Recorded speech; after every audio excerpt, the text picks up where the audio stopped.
এক গ্রামে এক গরিব কৃষক বাস করত। তার একটিই সম্বল ছিল, একটি রোগাপাতলা গরু। গরুটি খুবই দুর্বল ছিল, দুধও দিত না। তবুও কৃষক সেটিকে খুব ভালোবাসত, প্রতিদিন যত্ন নিত, খাবার দিত।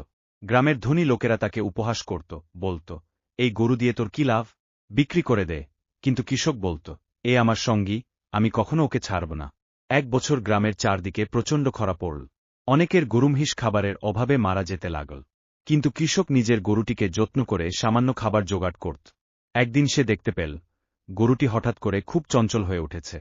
পরদিন সকালে কৃষক যখন গরুর পিছনে গেল, তখন দেখল, গরুটি গ্রামের এক পরিত্যক্ত জায়গায় গিয়ে মাটি খুঁড়ছে। কৃষক কৌতূহলী হয়ে সেখানে গিয়ে মাটি সরাতেই চোখ বিস্ফারিত হয়ে গেল। মাটির নিচে ছিল এক পুরনো গুপ্তধন। কিন্তু সে কখনো গরুটিকে ভুলল না। ধনীরাও এবার তার প্রশংসা করতে লাগল। কৃষক হেসে বলল, সাধারণ কিছু কখনোই অবহেলা করা উচিত নয়, কারণ সৃষ্টিকর্তা কখন কাকে কিভাবে পুরস্কৃত করবেন তা কেউ জানে না।